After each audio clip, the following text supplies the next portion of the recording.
First ever factory outlet Mukunda Jewelry grand opening February 14th na Suchitralo. నమస్కారం. మాఘపురాణం 28వ రోజు పారాయణలోకి వచ్చాం. ఈరోజు మహాశివరాత్రి. శివరాత్రి పర్వదినాన్ని గురించినటువంటి కథా విశేషాలు తెలియజేస్తోంది పురాణం. ఇది ఎవరికి చెప్పింది అని ప్రత్యేకంగా చెప్పబడలేదండి. నైమిషారణ్యపు గాథల్లో ఇది కూడా చెప్పబడింది అన్నమాట. బహుళ అమావాస్యకి ముందు రోజున వచ్చేటువంటి చతుర్దశిని మహాశివరాత్రి అంటారు. ఈశ్వరునికి అత్యంత ప్రీతిపాత్రమైనది అవటం వల్ల ముల్లోకాల్లోని సమస్త ప్రాణులు శివుణ్ణి ఆరాధిస్తాయి. మహాశివరాత్రి నాడు శివారాధన చేస్తే సర్వ పాపాలు నశించిపోతాయి.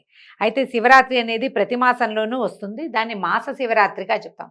మాస శివరాత్రి యందు శివార్చన కూడా చాలా అద్భుతమైన ఫలితాన్ని ఇస్తుందండి. ప్రదోష కాలార్చన అద్భుతమైన ఫలితాన్ని ఇస్తుంది. ఈ మహాశివరాత్రి నాడు మిగిలిన మహాశివరాత్రులన్నీ చేసినా చేయకపోయినా మాఘంలో వచ్చేటువంటి మాస శివరాత్రి అయిన మహాశివరాత్రిని మాత్రం యావత్ భారతదేశము జరుపుకుంటుంది. ఈ రోజున మనం చాలా చిన్నది స్నానము, ఉపవాసము, జాగరణ, శివారాధన, ఒక్క మారేడు దళం, ఒక్క చెంబెడు నీళ్లు, ఒక 3 ఉద్ధరణల నీళ్లు పోసినా సరే పరమేశ్వరుడి మీద మనకి ఫలితం లభిస్తుంది అని చెప్తారు.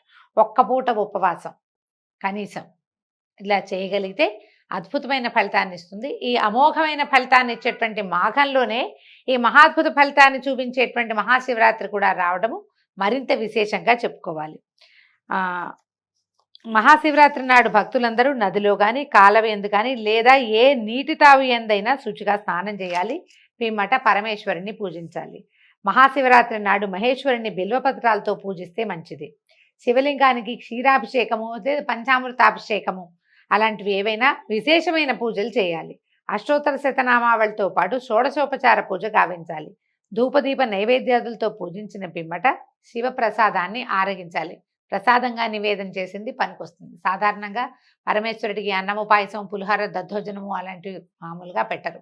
ఎక్కువగా ఫలాలే నివేదన చేస్తాం. కొబ్బరి నీళ్ళు, కొబ్బరికాయలు, తర్వాత పళ్ళు అవి నివేదన చేస్తాం. కలకండ, ఎండు ఖర్జూరాలు ఇలాంటివి నివేదన చేస్తాం. శివప్రసాదాన్ని నిరభ్యంతరంగా తీసుకోవచ్చు. ఏ ప్రాంతంలో అయినా ఒకవేళ అన్నప్రసాదమే భగవంతుడికి నివేదించే పద్ధతి ఉంటే చక్కగా తీసుకోవచ్చు. ప్రసాదం తప్పులేదు. తర్వాత భక్తి శ్రద్ధలతో ఈ మహాశివరాత్రి పూజ కనుక చేసినట్లయితే సమస్త పాపాలు హరించిపోవటమే కాకుండా అంత్యంలో మోక్షం సిద్ధించి కైవల్య ప్రాప్తిని పొందుతారు. శివరాత్రి జాగరణ చేసి అనంతరం మరునాడు అమావాస్య కూడా స్నానం చేస్తే వాళ్ళకి మోక్షం తప్పక లభిస్తుంది. సర్వ పాపాలు హరించుకుపోతాయి. అంటే శివరాత్రితోటి మాఘమాసం అయిపోయిందని అనుకోకూడదు. అమావాస్య నాడు కూడా మాఘ స్నానం చేయవలసిందే. ముందు రోజు రాత్రి జాగరణ చేసి, శివరాత్రి సాధారణంగా ఉపవాసాలు ఉంటారు, జాగారాలు కష్టం, జాగరణ కష్టం. కానీ జాగరణ కూడా చేస్తే మర్నాడు ఉదయం స్నానం చేస్తే మాఘ స్నానము విశేషమైన ఫలితం లభిస్తుందట. శివుని పూజించటానికి మహాశివరాత్రి కంటే మించిన పర్వదినం మరొకటి లేదు. శివునికి అత్యంత ప్రీతిపాత్రమైన ఈ రోజున అన్ని శివాలయాల్లో శివార్చనలు, బిల్వార్చనలు, రుద్రాభిషేకాలు మునుగునవి విశేషమైన పూజలు జరుగుతూ ఉంటాయి. అవి కనుక మనం చేయగలిగితే, మనమే స్వయంగా సంకల్పించి చేసుకుంటే పరమేశ్వరునికి అత్యంత ప్రీతిపాత్రులై కైలాసవాసాన్ని పొందుతారు. ఈ శివరాత్రి వ్రతమును ప్రతివారు స్త్రీ పురుష జాతి వివక్షత లేకుండా, అంటే కుల విచక్షణ అది కూడా లేదని చెప్తున్నారు, సర్వులు ఆచరించవచ్చు. మహాశివరాత్రి నాడు జాగరణ చేసి శివనామ సంకీర్తన, భజనలు, శివపురాణ శ్రవణము చేసినచో కలుగు పుణ్యం ఇంతింతని చెప్పడానికి వీల్లేదు. ఇది ముఖ్యంగా ఇది మాఘమాసం అవటం వల్ల శివపురాణం అవకాశం లేకపోయినా మాఘపురాణం విన్నా కూడా విశేషమైన ఫలితం లభిస్తుంది. మనకేం అవకాశం ఉంది? మనం ఇన్ని ఎపిసోడ్లు ఒకేసారి వినేసేయచ్చు, మొత్తం ఎపిసోడ్లని కదా. 30 రోజులు, ఈ 28 రోజుల ఎపిసోడ్లని చక్కగా ఆన్ చేసుకుని మొత్తం ఎపిసోడ్లన్నీ ఒకేసారి లైన్గా వినేసేయచ్చు. శివరాత్రి నాడు ఇప్పటిదాకా జరిగిన ఆ మాఘపురాణం మొత్తాన్ని వేసేస్తారు మా వాళ్ళు, ఒకటే ఫుల్ రికార్డుగా. అది కూడా మీరు వినొచ్చు. తర్వాత విశేష పుణ్యఫల ప్రాప్తి లభిస్తుంది. దీనికి నిదర్శనంగా ఒక బోయవాడి కథ చెప్తున్నారు. పూర్వం శబరి నదీ తీరంలో కులీనుడనే బోయవాడు తన భార్యా బిడ్డలతోటి నివసించేవాడు. అతను నిత్యం అడవికి పోయి పశుపక్షాదులను, మృగాలను వేటాడి చంపి వాటి మాంసంతోటే తన భార్యా బిడ్డల్ని పోషించుకునేవాడు. అతనికి నిత్యము జీవితం ఒక గడ్డు సమస్యగా ఉంటుండేది. దినదినగండం 100 ఏళ్ల ఆయుష్ అన్నట్టుగా అడవిలో వేటాడిన ఆహారాన్ని ఇంటికి తీసుకొచ్చి వండించుకునేవాడు. అయితే అమాయకులను దేవుడు ఆదుకుంటాడన్నట్లుగా అతను వేటలో కడు నేర్పరిట. అతనికి నిత్యం వేట తప్ప మరొక ఆలోచన ఉండేది కాదు. క్రూర మృగాలను సైతం కడునేర్పుతోటి వేటాడి చంపి వాటి మాంసంతో జీవనం గడిపేవాడు. ఇతను కనిపిస్తే చాలు క్రూర సాధు జంతువులన్నీ కూడా తలా పక్కకి పారిపోయి, సాధు జంతువులు పారిపోవడం కాదు, క్రూర మృగాలు కూడా పారిపోయి చంపేస్తాడని. అంచేత అడవిలో స్వేచ్ఛగా తన విల్లంబులతోటి సంచరించేవాడు. అయితే ఒకనాడు ఆ బోయవాడు యథాప్రకారం అడవికి వేటకి వెళ్ళగా అతనికి ఒక్క జంతువు కూడా దొరకలేదట. సాయంత్రం కావస్తోంది. రిక్తహస్తాలతో ఇంటికెళ్తే భార్య బిడ్డలు ఎక్కడ పస్తుండాల్సి వస్తుందోనని ఎలాగైనా ఏదో ఒక జంతువుని వేటాడి ఇంటికి తీసుకెళ్లాలని నిర్ణయించుకుని మరింత తీవ్రంగా వేటాడడం వెతకడం మొదలుపెట్టాడు. అంటే చెట్టులు పుట్టలు అన్నీ గాలించేస్తున్నాడు. అయితే అతనికి కృషి ఫలించలేదు. ఈ వేగంగా చేసే దగ్గరగా మనం ఏదైనా పని గబగబా చేసామనుకోండి, ఆకలి దాహము తొందరగా విజృంభిస్తాయి. దాహం ముందేస్తుంది, ఆకలి టైం ప్రకారం ఎట్లాగూ వేస్తుంది కదా. మనం స్పీడ్గా కదిలినా పరిగెత్తినా ఆకలి పెచ్చు పెరిగిపోతుంది. అయితే ఈ ఆకలి దాహము కుంగదీసేసినాయట, అవి ఎక్కువైపోయినాయి. ఇతనికి భార్య బిడ్డల ఆలోచన చాలా దిగులుగా ఉంది. భార్య ఏమో కడుపుతో ఉంది, ఒక చిన్న పిల్లలు ఉన్నారు. పెద్ద పిల్లలు ఏదైనా చుట్టుపక్కల ఏదో ఆగుడ్లు ఈ గుడ్లు సంపాదించి ఆహారం తినేస్తారు వాళ్ళు. చిన్నపిల్లలు ఇవి గర్భవతి అయిన భార్య, వీళ్ళకి ఆహారం ఎట్లా? అతను చాలా దిగులు పడి ఎలాగైనా సరే లేట్ అయినా రాత్రైనా సరే పట్టుదలగా వేటాడి ఏదో ఒకటి మృగాన్ని ఇంటికి తీసుకెళ్లాలని ఇక చూడడం మొదలుపెట్టాడు. ఏం చేశాడు? ఒక మారేడు చెట్టు ఎక్కాడట. అడవిలో రకరకాల చెట్లు ఉన్నాయి.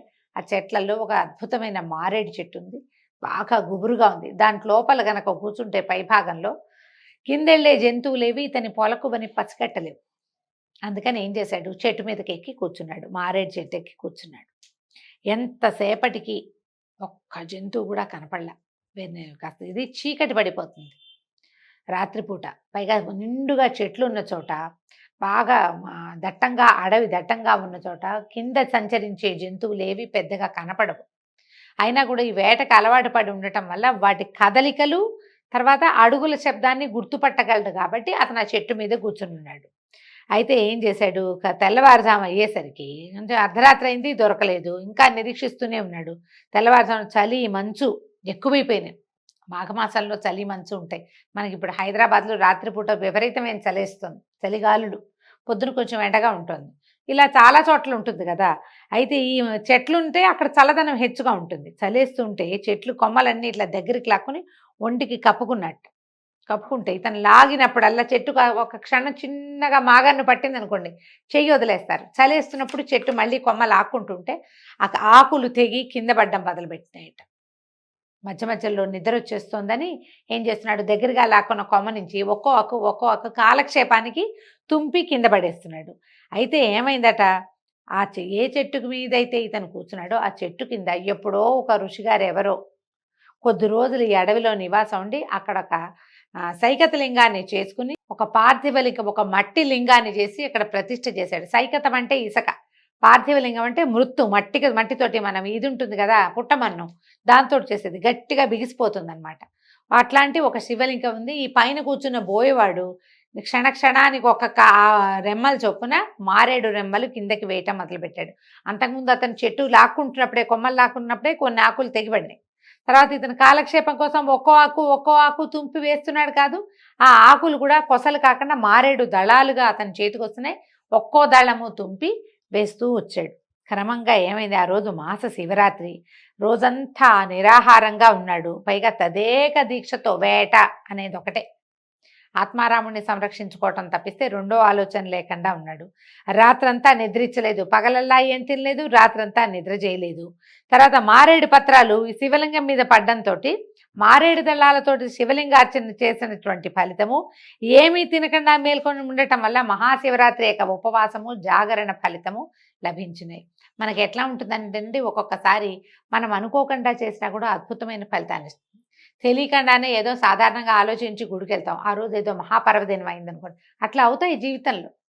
ఇతనికి ఆహారం లభించకపోవటము, నిద్రపోకపోవటము రెండు కూడా వాడి అదృష్టవశాత్తు ఆ రోజు మహాశివరాత్రి అయ్యింది. శివరాత్రి నాడు జరిగేసరికల్లా, శివరాత్రి నాడు సాధారణంగా ఏం చెప్తామండి, పూజా పునస్కారం ఏమీ లేదు, రోజంతా ఉపవాసం, రాత్రి జాగారం, కుదిరితే శివార్చన, శివనామస్మరణ. వీడేం చేశాడు? తెలియక కుదిరింది శివార్చన చేశాడు. నామార్చన లేదు, అతనికి నామాలు గీమాలు ఏం తెలియవు. మనబోటి వాళ్ళకి ఈ శివార్చన చెట్టు మీద కూర్చుని మారేడు దళాలు కింద పడేయటము అట్లాంటివి మనకి వల్ల కాదు, మనం చేయలేకపోతాం. కానీ నామార్చన చేయగలుగుతాం. ఓం నమః శివాయ అనుకోలేము, మనము అనుకోగలుగుతాం. సమీపంలో ఎక్కడైనా ఉన్నటువంటి ఒక దేవాలయ దర్శనం చేయలేము, చక్కగా చేయగలుగుతాం. మన లోపల ఉండాలి ఆస్థ. మన ఆస్థ ఉంటే తప్పకుండా చేస్తాం.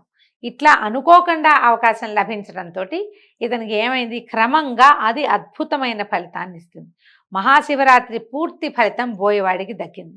బిల్వ పత్రాలు శివ పూజకి అత్యంత శ్రేష్టమైనవి. ఆయనకి ఏ పువ్వులు అక్కర్లా, ఆకులు చాలు. ఆ మూడు ఆకులు ఉంటాయి. అది త్రిదళం త్రిగుణాకారం త్రినేత్రంచ త్రియాయుధం అంటారు. త్రిదళాలు ఉండాలి, 3 దళాలుండి ఇట్లా మూడో కన్నులాగా, అంటే 2 కళ్ళు పక్కన పైకి ఒక 3వ కన్నులాగా కనపడుతుంది. గమనించండి బిల్వపత్రాన్ని ఒకసారి. ఆ మారేడు దళాల పూజ చాలా అద్భుతమైన శ్రేష్టమైన పూజ కాబట్టి ఆ ఫలితాన్ని కూడా ఉపవాస జాగరణలతో పాటు అతను దక్కించుకున్నాడు. ప్రతి జీవికి వృద్ధాప్య మరణాలు, జీవితంలో ఒడిదుడుకులు తప్పవు. జీవుడు పూర్వజన్మలో తాను చేసుకున్న పాపపుణ్యాల్ని అనుసరించి తదుపరి జీవితం ఉంటూ ఉంటుంది. ఇప్పుడు చేసింది మనం వచ్చే జన్మలో మన జీవితంగా పరిణమిస్తుంది. దీంతో భగవంతుని దృష్టిలో అందరూ సమానులే. ఒకడికి ఎక్కువ డబ్బున్న వాడికైతే అట్లా, డబ్బు లేని వాడికైతే ఇట్లా ఏమి ఉండదండి. సహాయమో దానమో ఏదైనా చేసిన వాడికి వచ్చే జన్మ మంచి జన్మ వస్తుంది. వాడు చేసిన సహాయాలు, దానాలు లేదా పూజ ఇలాంటిది ఏదైనా పర్వదినాల్లో చేసినటువంటి పూజా విధానం అవన్నీ ఎవరి ఫలితం వాళ్ళకి అందజేస్తాయి. తదుపరి జీవితం బాగుంటుంది. తర్వాత భగవంతునికి చిన్న పెద్ద అని కానీ ధనిక బీదలని కానీ ఏ విధమైన తారతమ్యాలు లేవు. జీవులు తమ తమ కర్మానుసారము తాము అనుభవించవలసింది అనుభవిస్తూ ఉంటారు. అట్లాగే బోయవాడి కూడా తాను చేసుకున్న పూర్వజన్మ సుకృతం వల్ల మహాశివరాత్రి నాడు ఉపవాస జాగరణ ఫలితాలు దక్కాయి. అప్పటి వరకు అతను చేసిన పాపాలన్నీ హరించిపోయి మిక్కిలి పుణ్యాత్ముడయ్యాడు. కడపటి దినాలు అతనికి వృద్ధాప్యం వచ్చి క్రమంగా ఆ రోజు జరిగింది, మర్నాడు ఏదో ఆహారం దొరికింది, ఇంటికి తీసుకుపోయాడు, జీవితం గడిచిపోయింది ఎట్లాగో.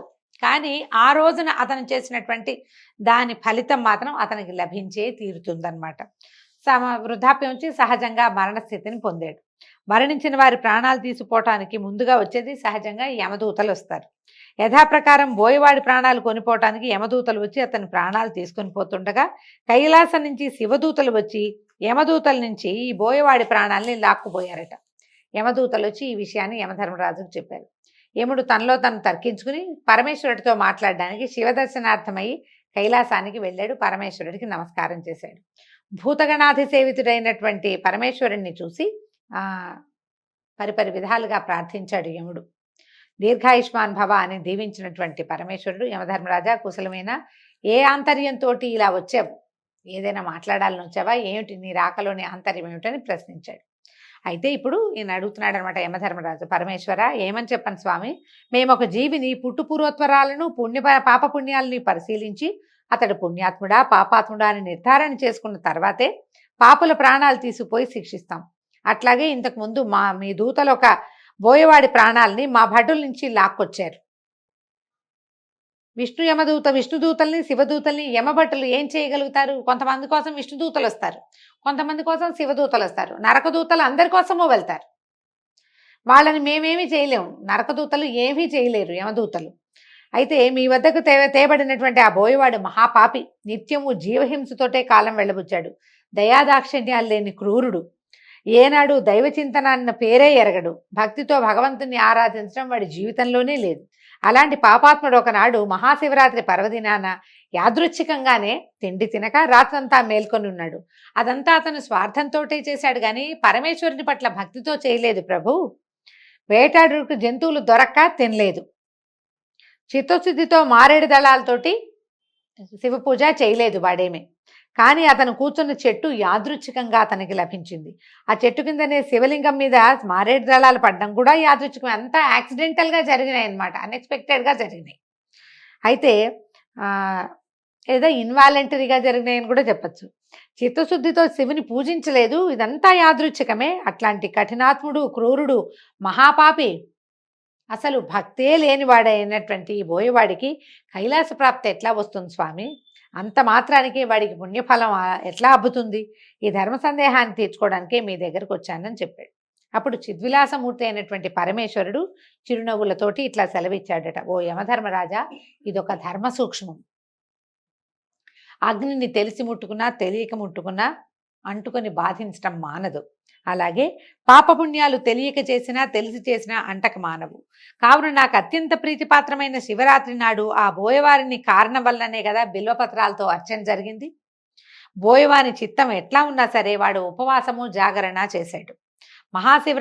శివరాత్రి నాడు ఎవరు ఎట్లా లింగార్చన చేసినా కూడా పుణ్యం దక్కాలనే నియమం వల్లనే ఆ బోయవాడు కూడా సర్వపాప విముక్తుడై కైలాస ప్రాప్తికి అర్హుడయ్యాడు. కాబట్టి బోయవానికి మహాశివరాత్రి వ్రత ఫలితం దక్కింది. అందుకే అతను శివ సాయుధ్యాన్ని పొందగలుగుతున్నాడని వివరించాడు. యముడి ధర్మ సూక్ష్మతను గ్రహించాడు. బోయవాయుడు శివ సాయుధ్యాన్ని పొందటం న్యాయమని భావించి పరమేశ్వరుని వద్ద సెలవు తీసుకుని తన నిజ నివాసానికి వెళ్ళాడు. అంటే తెలిసి తెలియక కాకపోయినా తెలిసి ఎంతో కొంత ఇది శివరాత్రి ఈ రోజున పూజ చేయాలి అని భావించి ఎంతో కొంత లింగార్చన ఎవరో పూజ చేసుకుంటున్నారు వాళ్ళకి బిల్ల దళాలు ఇవ్వండి. మన వాకిట్లో ఉంటే వాళ్ళు ఎవరైనా దళాలు కోసుకుంటుంటే చెట్టంతా తీసేస్తారని తిట్టిపోయకుండా మనం కాసిన కోసెట్టు పెట్టుకుని మిగిలిన వాళ్ళు విరిచేస్తే విరిచేశారు. చెట్టు మళ్ళీ మొలుస్తుంది. భగవత్ ప్రసాదితమైనటువంటి మారేడు చెట్టు, ఆ మారేడు దళాలు భగవత్ పూజకే అంకితం అవ్వాలి. ఎవరు తినరు బిల్వ దళాలని, పూజే చేసుకుంటారు. ఈ పండగ రోజున ఎవరైనా మన వాకిట్లో పువ్వులు కోసుకున్నా బిల్వ దళాలు కోసుకున్నా ఏమీ అనకండి. 4 బిల్వ దళాలు ఉంటే చాలు మన పూజకి. ఆ బిల్వ దళాలతోటి అర్చన చేయటం. మన ఇంట్లో చిన్న శివలింగం ఉంటే మామూలుగా షోకేస్లో ఉన్నా కూడా ఈ రోజున మనం ఇంట్లో దేవుడి దగ్గర పెట్టుకోవచ్చు. రేపు మళ్ళీ షోకేస్లో పెట్టుకుందాం. దేవుడి దగ్గర పెట్టుకొని కొంచెం శుభ్రంగా కడిగి తుడిచి ఓం నమ శివాయ లాంటి మామూలు మంత్రం పంచాక్షరి మనకేం ఉపదేశం లేకపోయినా పర్వాలేదు. నమ శివాయ అని చెప్తూ మీకు శక్తి కలిగినన్ని సార్లు భగవంతునికి అభిషేకం చేసి పళ్ళు ఫలాలు ఏమైనా నివేదన చేసి అవకాశం ఉంటే ఉపవాసము, అంతకంటే అవకాశం ఉంటే జాగరణ కూడా చేస్తే అద్భుతమైన ఫలితం లభిస్తుందండి. సంవత్సరానికి ఒక్కసారి వచ్చే ఈ శివరాత్రి పర్వదినాన్ని జయప్రదంగా చక్కగా జరుపుకోండి సభక్తికంగా. దీంతో ఈరోజు పారాయణ పూర్తయిందండి. రేపు ఉదయం మళ్ళీ కలుసుకుందాం. నమస్కారం.